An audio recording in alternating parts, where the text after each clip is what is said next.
La Fédération de l'hospitalisation privée médecine, chirurgie, obstétrique regroupe 587 établissements privés en France. Ils accueillent 8,5 millions de séjours. Soit 40% des hospitalisations en France. Nous prenons en charge 25% des patients titulaires de la CMU. Les cliniques et hôpitaux privés, c'est aussi 66 000 lits et places. Soit 30% des capacités d'hospitalisation MCO en France. 134 services d'urgence, c'est-à-dire 2,2 millions de passages par an. 58% des séjours chirurgicaux, 28% des naissances en 32% France. des séances de chimiothérapie. 25% des séjours médicaux, 34% de la prise en charge de environ l'insuffisance 150 000 rénale chronique. infirmières, Sages-femmes. le personnel administratif et hôtelier y travaillent. Ainsi que 45 000 praticiens. Enfin, question qualité, 70% de nos établissements sont certifiés sans réserve ni recommandation par la Haute Autorité en Santé. Pourtant, La Sécurité sociale finance 22% de plus les hôpitaux publics. pour une même pathologie, un même acte, un même séjour. 29 départements n'ont plus de maternité privée. Aujourd'hui, 43% des cliniques sont en déficit. Il est de votre devoir, de votre responsabilité, d'écouter les professionnels de santé privés que nous sommes, qui chaque année prennent en charge 8 millions de nos concitoyens.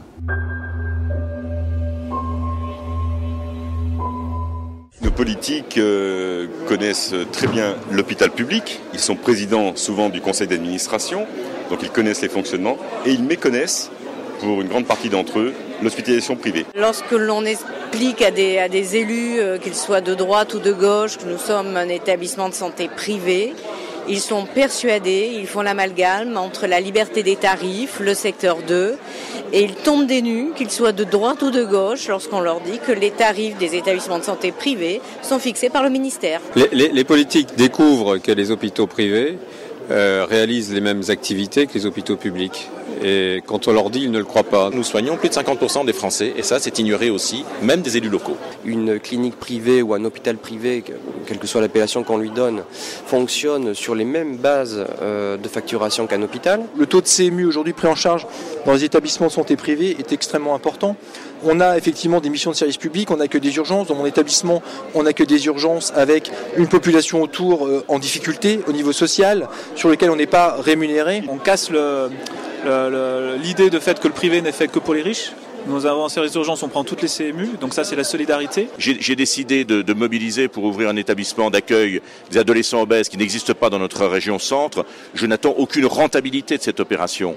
Donc lorsque j'ai créé une crèche aussi interentreprise, c'est pas pour la recherche du profit, c'est simplement parce qu'on essaye de rendre service et de coller par rapport à cela. Je représente des établissements en Île-de-France et donc en banlieue. Et je veux dire qu'on vienne aussi dans des banlieues dites défavorisées. Je pense à Trappes, je pense à Sarcelles. Nous ne sommes pas que des dépenseurs des deniers publics, que nous sommes des professionnels de santé, des producteurs de soins, des gens qui remettons les gens dans le circuit productif et que nous sommes aussi un énorme employeur. Nous sommes des pourvoyeurs d'emplois indirects et nous sommes aussi vraiment des gens très importants au niveau social par la formation, l'engagement que nous avons dans la formation des jeunes. On ne devient pas directeur de clinique comme n'importe quelle entreprise, je dirais, il y a toujours l'aspect humain derrière. Le projet d'entreprise d'un établissement de santé privé, c'est son projet médical. L'hospitalisation à la papa, c'est fini. Aujourd'hui, l'hospitalisation privée, c'est une hospitalisation structurée, avec des médecins de haut niveau, avec des techniques de haut niveau.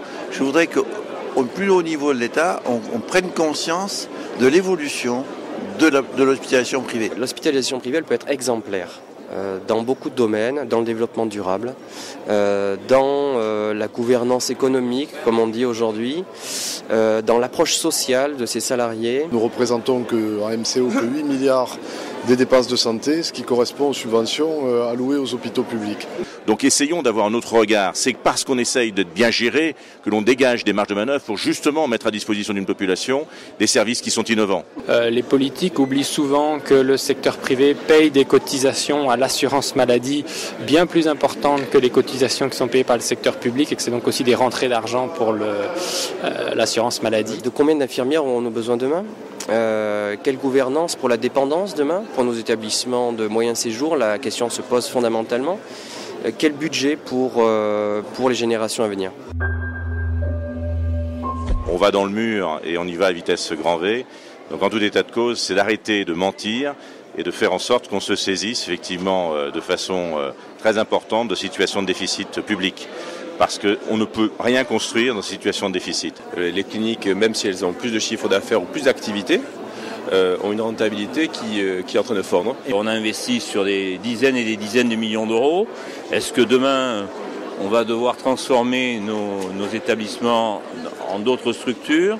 On aimerait savoir, sur une dizaine ou une quinzaine d'années, comment on va s'orienter très sérieusement. Et on se rend compte que dans les régions qui sont un peu écartées des grandes métropoles françaises, on a de sérieuses difficultés à recruter. On voit bien qu'il y a des problèmes de démographie médicale et on voit bien qu'il y a des problèmes de territorialité. On voit bien qu'il y a un parcours de soins pour le patient qui est semé d'embûches et qui n'est pas vraiment coordonné. Quelle est la place réelle des établissements de santé privés aujourd'hui et ce qu'on veut y mettre? Parce que je crois qu'il y a des gens de bonne volonté effectivement qui souhaitent travailler dans ce contexte-là. J'attends du futur président de la République qu'il soit honnête avec les Français et avec l'argent de l'assurance maladie. J'attends du futur président de la République qu'il soit à l'écoute des initiatives privées dans le secteur de la santé, qu'il puisse laisser tout le potentiel des gens se développer. Que ces salariés des entreprises privées soient considérés tout autant que ceux des entreprises publiques. Les médecins et les infirmières dans nos cliniques sortent des mêmes écoles que les médecins et les infirmières de l'hôpital. Donc il n'y a pas de raison d'avoir sur le plan économique de l'inéquité de traitement. Qu'il soit sensible au principe d'équité entre les différents secteurs publics et privés. Tout simplement. Ça, c'est vraiment pour moi la priorité. Le mot que je retiendrai, ça serait un traitement équitable. J'attends le futur président de la République qui traite le problème de la dette pour pas qu'on laisse à nos enfants une dette impossible à rembourser. Venez vers nous, venez nous voir. Intéressez-vous à la façon dont nous fonctionnons. Regardez nos patients, le contentement de nos patients, les satisfactions qu'il a, la qualité de prise en charge qu'ils ressentent. Et à partir de là, essayer d'en tirer des conclusions sur l'ensemble des secteurs hospitaliers.